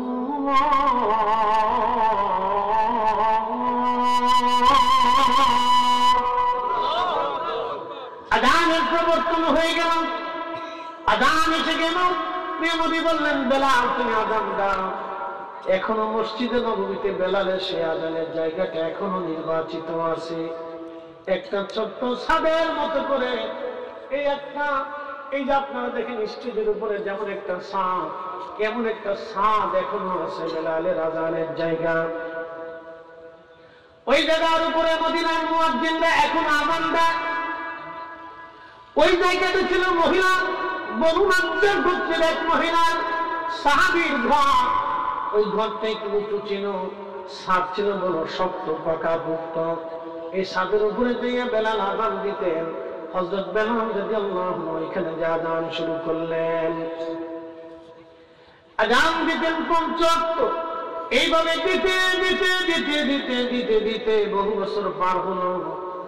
ইসলামের ভিতরে মানুষ মানুষকে ভালোবাসে চার কারণে: 1 নম্বর জামালিয়াত, 2 নম্বর কামালিয়াত, 3 নম্বর কারাবাত, 4 নম্বর ইহসান। জামালিয়াত, কামালিয়াত, কারাবাত, ইহসান। জামালিয়াত, কামালিয়াত, কারাবাত, ইহসান। 4 কারণে মানুষ মানুষকে মহব্বত করে। আল্লাহর নবীর মধ্যে 4টা গুণ ছিল: জামালিয়াত, কামালিয়াত, কারাবাত, ইহসান। এই 4টা গুণই ছিল আল্লাহর হাবিবের মধ্যে। হযরত বেলাল 4 কারণে নবীকে ভালোবাসতেন। ভালোবাসাটা এতই জটিল ছিল, এত কঠিন ছিল। আল্লাহু আকবার। ভালোবাসাটা এতই সুন্দর ছিল বেলালের। ভালোবাসতে বাসতে বাসতে বাসতে বহু বছর পার হয়ে গেল। আমি লম্বা কথা নিব না হাজিরিন, মুক্তাসার করে দিচ্ছি। আমার ভাই অনুরোধ করার কারণে আমি এই ওয়াজটা আপনাদের সামনে নিয়ে আসছি। অনুরোধ না করলে এই আলোচনা করতাম না, কারণ অনলাইন অফলাইন এই আলোচনা হাজার হাজার হাজার হাজার মানুষ শুনেছে। লক্ষ লক্ষ কোটি কোটি মানুষ এই আলোচনা শুনেছে। ইউটিউবের ভিতরে আমার এমন আলোচনা আছে 1 কোটি মানুষ একটা আলোচনা ইউটিউবে দেখেছে। তার মানে ভারত বাংলাদেশ সারা পৃথিবী দিয়া কোটি কোটি শ্রোতা আমার, যারা ঘরের মধ্যে বসে বসে নির্দিত আমার আলোচনা শুনে। কেন শুনে? আমি ফালতু কোনো কথা বলি না, আজারে বাজারে সময় নষ্ট করার টাইম আমার। 22 বছর ধরে কোরআন হাদিস শিখছি, এই জন্য যাহা বলিব ছাক্কা ছাক্কা পাক্কা পাক্কা কথা বলব। 2.5 ঘন্টা যদি ওয়াজ করি তো 2.5 ঘন্টা পাক্কা পাক্কা কথা বলব। আমি 4.5 ঘন্টা দাঁড়িয়ে ওয়াজ করা ব্যক্তি। এক দাঁড়ার মধ্যে 4.5 ঘন্টা ওয়াজ করছি। এক দাঁড়াইয়া 4.5 ঘন্টা পর্যন্ত একটা নামাজ করছি, দাঁড়াইয়া বসে না, দাঁড়াইয়া।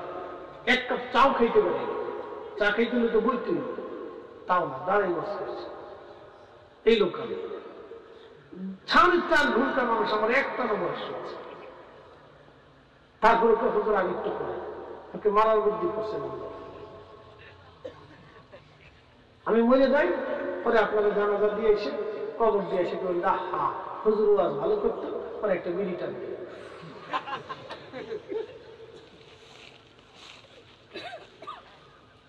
যারা বিড়ি খান ডন্ট মাইন্ড, একটা বিড়ির দাম কত?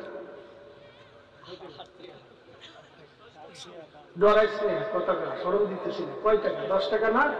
আমি তো খাইতে না, কেউ ট্রেনে দিয়েছি না, কইতে দিই না। একটা বিড়ির দাম কত? হ্যাঁ, 10 টাকা।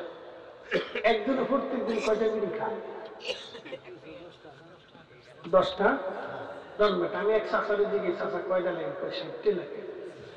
আপনি মানুষ জীব, যাই কোন বিড়ি লাগবে। দুনিয়াতে যে কত কোয়ালিটির মানুষ ভাই, আল্লাহ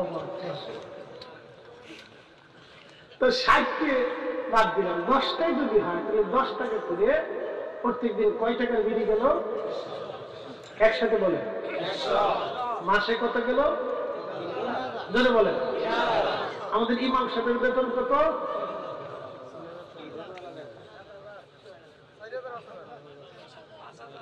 আমি 6000ই বললাম।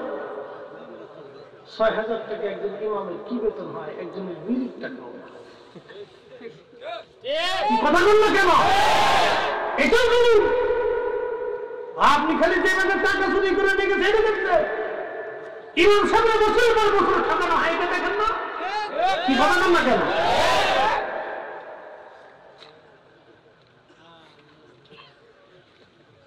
কথা কি হক বলছি না বেহক বলছি?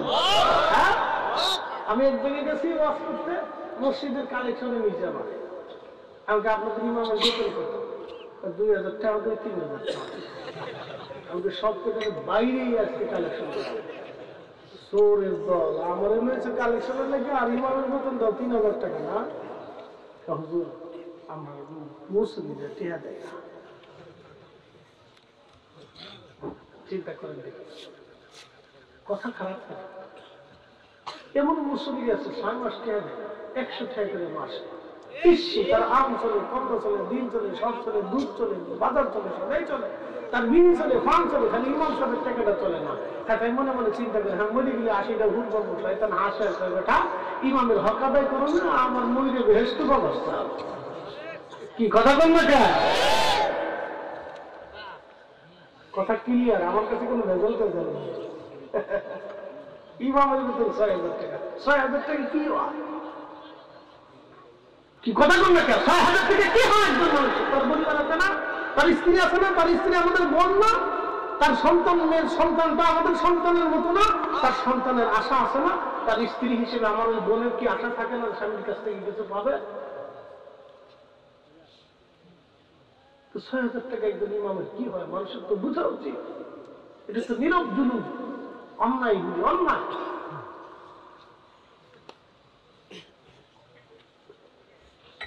এটা তো নীরব জুলুম। প্রিয় উপস্থিতি বন্ধু আমার, আপনাদেরকে অনুরোধ করবো, ইমাম সাহেবের বেতন বাবদ 100 টাকা ধরলে দিয়ে দিবেন, ফললে আর 100 টাকা ধরে দেবেন, 500 টাকা ধরলে 500 টাকা দিয়ে দিবেন। ভাই আমার, আপনার আল্লাহর ঘর। আমি ভুটান গেছি, ভুটান উঠবেন না, ফ্যাশনের দলে কেঞ্চি দিয়ে বলে তাই লাড়াচাড়া দিয়ে না, লাড়াচাড়া দিলেই বিপদ, চুপচাপ আমি টাইটে বয়ে তাই। আমার একদিন মনে আছে, জিনেদার থেকে বাসে উঠছি, মাহফিলে যাবো রংপুর। তো জিনেদার থেকে বাসে ওঠার পরে কিছু দূর যাওয়ার পরে তো আমার নিম্ন চাপে ধরছে। তো নিম্ন চাপে যখন ধরছে তখন আমি হেল্প করে, ভাই রে আমার তো নিম্ন চাপে ধরছে, তোরা একটা পাম্প কোন দিকে দাঁড়াই আমার একটু ব্যবস্থা কর। তা হুজুর এই আরে এই আব্দুলকে কুষ্টিয়া নিয়ে গেছে। কুষ্টিয়া থেকে আমাদের ভাই একটু দাঁড়া, আমি একটু কাম সেরে আসি। হুজুর এই এখন দাঁড়াইলে যাত্রীরা হইসই হইসই করবে না, আরো ওই সামনে সামনে নিয়ে চলে গেছে ওই লালন সেতুতে। এখন আমি একটু দাঁড়ান, কেন হুজুর আর একটু এই অন্তর করতে করতে করতে করতে নাটোরে নিয়ে গেছে। আমি জোরে শয়তান কথা কেন, আমার গান শেষ করে বলছি। আমি ওই জন্য চিন্তা করছি, আল্লাহ আমার যদি একটা গাড়ি থাকতো তাহলে আজকে কি আর আমি বাথরুম করতে পারতাম। বুঝতে পারছি কি জবাব দাদা। এই শোনেন, আপনাদেরকে অনুরোধ করবো, আপনারা এই হকটা আদায় করবেন। বন্ধু আমার, মানুষের অর্থবিত্ত অনেক থাকে, সবকিছু রেখে আমরা কবরে চলে যাবো, ইমাম সাহেবের সজায় না। আল্লাহ কবুল করুন, বলে না আমিন। ভুটান গেছি, ভুটানে যাই দিছি, ভুটানের জাতীয় বৌদ্ধ মন্দির পাহাড়ের কান্নিসে কেটে কেটে সুন্দর করে একটা মন্দির সাজিয়েছে তারা। দুনিয়ার চাকচিক্যে সুন্দর, আমি প্রশংসা করতেছি না। যদি এটা শিরিকের রাস্তা না, কেন প্রশংসা করার কোনো সুযোগ নেই, এই জন্য বলা যাবে না। তারপরেও দুনিয়ার চাকচিক্যে স্বর্ণ দিয়ে নির্মাণ করছে। আমি ভিতরে ঢোকার পরে দেখি 2 সিরিয়ালের বৌদ্ধের সামনে তারা ত্রিপিটক পাঠ করতেছে, আর একজন বাঁশি বাজাইতেছে আর ত্রিপিটক পাঠ করতেছে সুরে সুরে সুরে সুরে সুরে সুরে।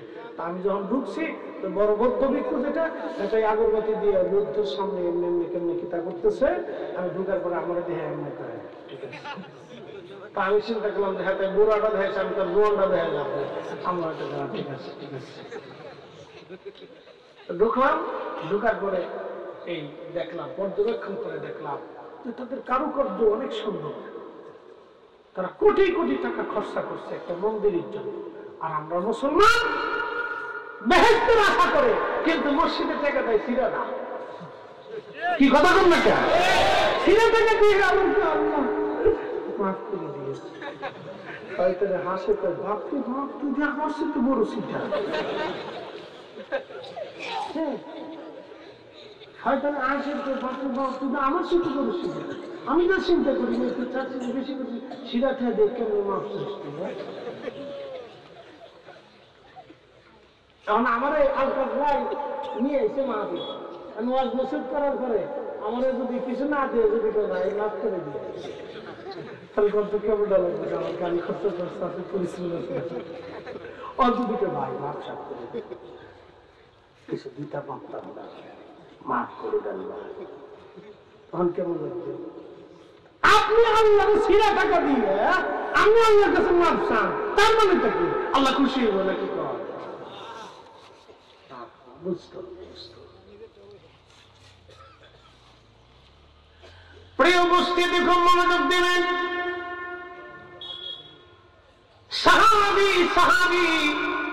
সাহাবীদের জীবন কত চমৎকার। হযরত বেলাল আশিক রাসূল প্রিয় নবীর ইন্তেকালের সময় ঘনিয়ে গেল। সাহাবীরা দিন পূজা করে জীবন বিলিয়ে দিয়ে কলিজা কেটে দিয়ে সাহাবীরা নবীকে ভালোবাসতেন। আল্লাহর দ্বীনের জন্য তারা শুধু তহবন লুঙ্গি পরে তলোয়ার হাতে নিয়ে, আহা একটা চাদর গায়ে দিয়ে, যুদ্ধার অস্ত্রগুলি কাঁধে করে নিয়ে তারা শত শত হাজার হাজার মাইল পথ চলেছে। সাহাবী সাহাবী সাহাবী সাহাবী, নবীজি বললেন আল্লাহ আল্লাহ ইয়া সাহাবী, আল্লাহ আল্লাহ ইয়া সাহাবী। আমার সাহাবীদের ব্যাপারে আল্লাহকে ভয় করো।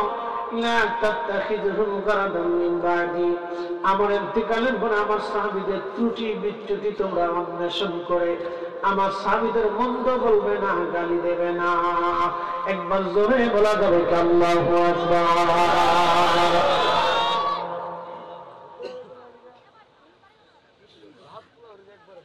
10 মিনিট সময় দেওয়া যাবে ভাই? সারা রাত থানাও তো চলে রেখে যায়, আসেনি আসেনি। আচ্ছা ঠিক আছে, মুসল্লি করা থাকা লাগতো না, নেকি হয়ে গেছে, এবার বাড়ি চলে যাও, তাবারকের আগে চলে যাও, বেটা থাকা লাগবে না, নেকি হয়ে গেছে। এই উম্মতের জন্য শুধুমাত্র এই বেনিফিট, এই উম্মতের জন্য শুধু নিয়োগ করলে নাকি, নিয়োগ করলে নাকি 1 গুণে 70 গুণ, 70 থেকে 700 গুণ, 700 থেকে অগণিত গুণ শুধু এই উম্মতের জন্য আল্লাহ বরাদ্দ করলো, শুধু আখির নবীর জন্য। একসাথে বলা যাবে না আল্লাহু আকবার। আমাদের আলাদা কোনো দাম আছে নবী ছাড়া? আমাদের আলাদা কোনো মর্যাদা আছে রাসূল ছাড়া? রাসূলের কারণে আল্লাহ আমাদেরকে স্পেশাল মর্যাদা দিচ্ছে। বলুন বলছি যে আমরা আখির নবীর উম্মত, কথা বল ঠিক কিনা? এই জন্য কাজীটা খুব সুন্দর লাগছে। শ্রেষ্ঠ নবী দিলাম রে তরিয়ে নিতে রোজাসরে, পথ মা ভুলি তাই তো দিলে পাক কুরআনের বাণী, খোদা তোমার মেহেরবানি। সুন্দর ফুল সুন্দর ফল মিঠা নদীর পানি, খোদা তোমার মেহেরবানি। থেকে বিদায় নিলেন। সারা মদিনাতে কান্নার রোল পড়ে গেল। মদিনার ছোট্ট ছোট্ট বাচ্চারা 3 দিন পর্যন্ত খাবার গ্রহণ করে নাই। মদিনার কারো চুনায় 3 দিন পর্যন্ত আগুন জ্বলে নাই। দুধের বাচ্চাগুলো দুধ খাওয়া বন্ধ করে দিল। রাসূল নাই, নবী নাই। আল্লাহর হাবিবের একটা উট ছিল, উটের নাম কাসমা। এই কাসমা উটটা 3 দিন পর্যন্ত খাওয়া দাওয়া পানি পান করা বন্ধ করে দিল। শুধু 3 দিন পর্যন্ত কাসমা কাঁদত, 3 দিন পর্যন্ত কেঁদেছিল। 3 দিন পরে সে একটা কুয়ার মধ্যে ঝাঁপিয়ে পড়ে আত্মাহুতি দিল। বিরহ বেদনা একটা উট পানি পর্যন্ত সহ্য করতে পারে নাই। আমি জানি প্রেমে পাগল সে তো মদিনা, প্রেমানলে পুড়ে মরি, প্রেমানলে পুড়ে মরি, ওহে রব্বানা। আমি জানি প্রেমে পাগল সে তো মদিনা। প্রিয় উপস্থিতি, প্রিয় নবীর ইন্তেকালের পরে সাহাবীরা বিমর্ষ হয়ে গেলেন, চিন্তিত হয়ে গেলেন। শুধু আবু বকর সিদ্দিক রাদিয়াল্লাহু আনহু তিনি শক্ত ছিলেন। সব সাহাবী দুর্বল হয়ে গেলেন। হযরত বেলাল নির্বাক হয়ে গেলেন, আযান বন্ধ করে দিলেন। তারিখের মধ্যে আসছে নবীর ইন্তেকালের পরে কোনদিন বেলাল আর আযান দেন নাই। আহা, নবীজির ইন্তেকালের কিছুদিন পরে হযরত বেলাল, ইমাম জাইদি নাসরুল রায়ের মধ্যে লেখেন, হযরত বেলাল রাদিয়াল্লাহু তাআলা আনহু তিনি ছোট্ট গাঠুরি বেঁধে হযরত আবু বকরের কাছে সে বিদায় চাইলেন। আবু বকর অনুরোধ করলেন, বেলাল তুমি থাকো। বেলাল বলে, না আবু বকর আপনি অনুরোধ করবেন না, আমি চলে যাব, আমি আযান দিতে পারি না, আমি অক্ষম। আমার পক্ষে মসজিদে নববীতে আযান দেওয়া সম্ভব না। কারণ হযরত বেলাল রাসূল করিমের স্মৃতিগুলি সহ্য করতে পারতেছিলেন না। দেখবেন সন্তান যখন মারা যায় পৃথিবীর সবাই ভুলে যায়, কিন্তু মা ভুলে না।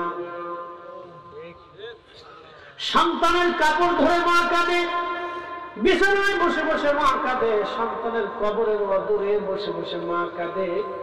সন্তানের কবরটা দেখে দেখে মা কাঁদতে থাকে।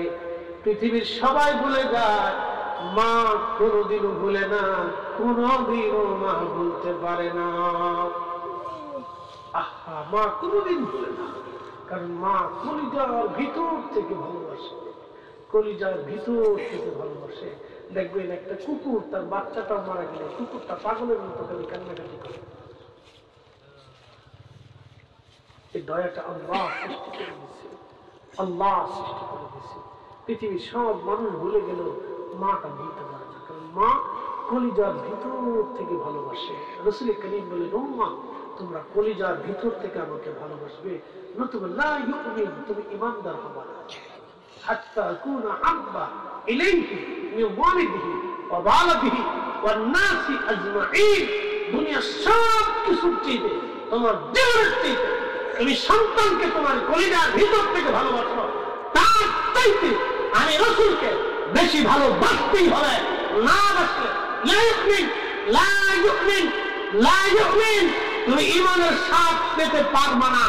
ঈমানকে জিনিস তুমি বুঝবা না, আমাকে ভালোবাসতেই হবে। একসাথে বলা যাবে না আল্লাহু আকবার। তো চলে গেলেন সিরিয়া থেকে দামেস্কে। গভীর রাত ঘুমিয়েছেন। ইমাম তাকিউদ্দিন সুবকিয়া শিফা ও সাকামের মধ্যে লেখেন, স্বপ্নের ঘরে দেখতেছেন আল্লাহর হাবিব তশরিফ আনছে। প্রিয় নবী তশরিফ এনে বলতেছে, বেলাল তুমি আমার সাথে কেন জুলুম শুরু করছো? কতটুকু ভালোবাসা থাকলে আল্লাহ নবী একজন সাহাবীকে ডাকে, বেলাল কেমন জুলুম তুমি শুরু করছো আমার সাথে? কতদিন হলো তুমি আমার জিয়ারতে আসো না? বেলাল আসো, আমার জিয়ারতে তুমি আসো বেলাল। ঘুম ভেঙে গেল। নবীর পাগল হযরত বেলাল রওনা হয়ে গেলেন। সুদূর সিরিয়ার দামেস্ক থেকে হেঁটে হেঁটে বাহনে চড়ে চড়ে বহু পথ অতিক্রম করে বেলাল ফিরে আসলেন। বহু পথ অতিক্রম করে ফিরে আসলেন। রওজা শরীফ তখন কাঠের জালি দিয়ে ঘিরে রাখা ছিল। রওজার পাশে বসে গেলে ইমাম সুবকি শিবাউ সাকামি লেখেন, হযরত বেলাল ওই কাঠের গ্রিলের সঙ্গে অর্থাৎ ওই যে জালির সঙ্গে মাথা ঠেকাইয়া দিয়ে বেলাল কাঁদতেছিলেন গুনগুন করে। হুজুর গোলামকে আসতে বলেছিলেন, গোলাম আপনার কদম মোবারকে হাজির হয়ে গেছে। আপনি আসতে বলেছেন ইয়া রাসূলুল্লাহ, আমি আসছি। গোলামকে স্বপ্নে আসতে বলেছিলেন, আমি আপনার কদম মোবারকে আসছি। নতুন মুয়াজ্জিন দামি দামি সাহাবীরা বলল, বেলাল তুমি কতদিন মসজিদে নববীতে আযান দেও না? রাসূলের সেই স্মৃতি বিজড়িত জায়গা, তুমি দাঁড়াও একটা বার আজকে আযান শোনায় যাও। সাহাবীরা অনুরোধ করার পর বেলাল বলে, না ইনশাআল্লাহ আমার পক্ষে সম্ভব না, আমি পারবো না। সাহাবীরা নবীজির ইন্তেকালের পরে আমি কখনো আযান দেই নাই, আমার পক্ষে আর সম্ভব না, আমাকে অনুরোধ করো না, আমি পারবো না। আযান দিলে নবী আসতো, এখন আযান দিলে বলো কে আমার আযানে নামাজ পড়াইতে আসবে বলো, আমার দ্বারা সম্ভব না। সাহাবীরা বললেন, হাসান হোসেনকে ডেকে আনা হোক। ইমাম হাসান হোসেন কেন হলো? তখনও তারা ভালো দেখতে রাসূলের মতো দেখা যাইত। নানা চেহারা পাইছিলেন দুইজন। হযরত ইমাম হাসান হোসেন রাদিয়াল্লাহু আনহু যখন আসছে রওজা শরীফ থেকে উঠে, আশিক রাসূল হযরত বেলাল ইমাম হাসানের বুকের মধ্যে মাথা ঠেকায় কান্দে, আবার ইমাম হুসাইনকে জড়িয়ে ধরে কান্দে।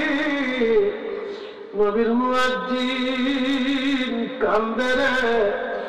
সমস্ত নীরবতা ভেঙে হযরত ইমাম হাসান ডাক দিয়ে বললেন, নানা মুয়াজ্জিন তুমি আমার আযান শোনাও, যে আযান আমার নানারে শোনাইতে ওই আযান আমারে শোনাও।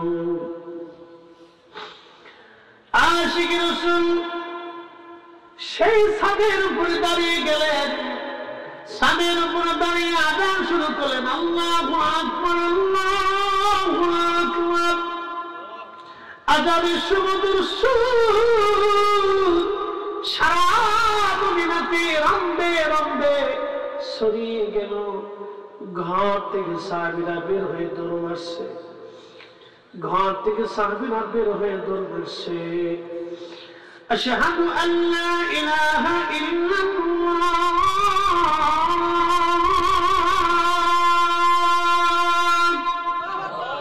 সমস্ত মহিলা সাহাবীরা বাচ্চা কাচ্চা নিয়ে ঘর থেকে বেরিয়ে রওজা শরীফের দিকে দৌড়ায় দৌড়ায় আসে।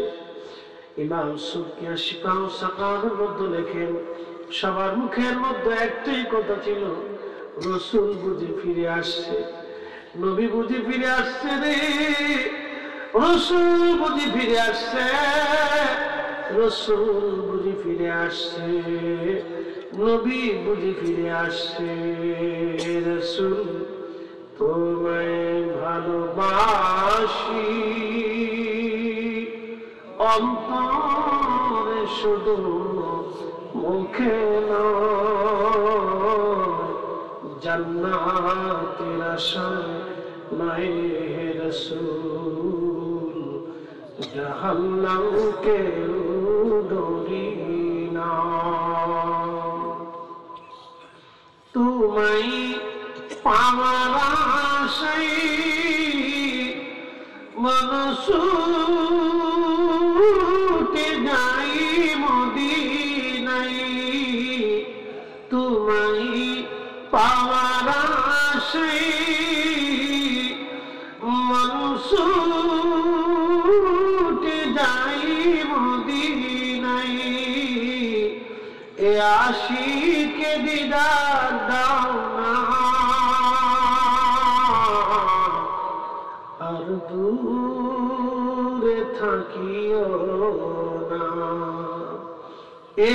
আশিক বিদায় দাও না, আর দূরে থাকিও না। হে রাসূল তোমায় ভালোবাসি, অন্তরে শুধু মুখে নাই, জান্নাতের আশায় নয় হে রাসূল, জাহান্নামকে ডরি না।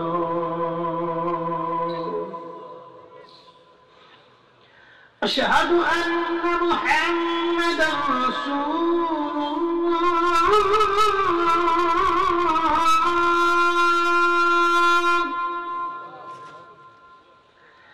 আযান যখন দিলেন ইমাম তাকবীর শুনকে আশফাউস-সাকানের মধ্যে তিনি রাখেন মদিনার মাটি থরথর করে কেঁপে উঠেছে। চিৎকার মেরে ধরে বলেন আল্লাহু আকবার। মদিনার মাটি থরথর করে কেঁপে উঠল, মদিনার মাটি কেঁপে উঠল। হযরত বিলাল অজ্ঞান হয়ে গেলেন।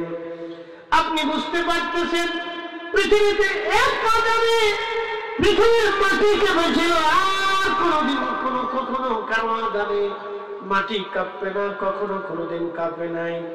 তিনি আশিকের রাসূল হযরত বিলাল পৃথিবীর মাটি কেঁপে উঠেছিল সেই দিন। বুঝতেই পারতেছেন তাহলে সাহাবীদের হৃদয়ের হালত কেমন হয়েছিল। সারা মদিনাতে সাহাবীরা যে যেখানে ছিল সেখান থেকে বসে পড়ে কান্না করতেছিলেন। আহা, ছোট ছোট বাচ্চারা পর্যন্ত সেই দিন কেঁদে হয়রান হয়েছিল। প্রিয় নবীর ইন্তেকালের পরে মদিনাতে এমন করে কান্নার রোলা কেউ কখনো দেখে নাই। আহা, সেদিন মদিনার প্রত্যেকটা মাদানী মানুষের হৃদয়ে চুরমার হয়ে গিয়েছিল ইশকে রাসূল। বিরহের কারণে বিরহ বেদনা, বিরহ বেদনা, বিরহ বেদনা এত কঠিন, মা ছাড়াই যন্ত্রণা কেউ বুঝে না। কি কথা কন না কেন, ঠিক কিনা? বিরহ বেদনা বড় কঠিন, বড় কঠিন, বিরহ বেদনা বড় কঠিন। আল্লাহ ইশকে রাসূলকে আমাদের কলিজাকে জিন্দা বানায় দিন। সকলে আওয়াজ তুলে ধরে বলেন আমিন। আল্লাহুম্মা সাল্লি আলা সাইয়্যিদিনা মাওলানা মুহাম্মদ ওয়া আলা আলি সাইয়্যিদিনা।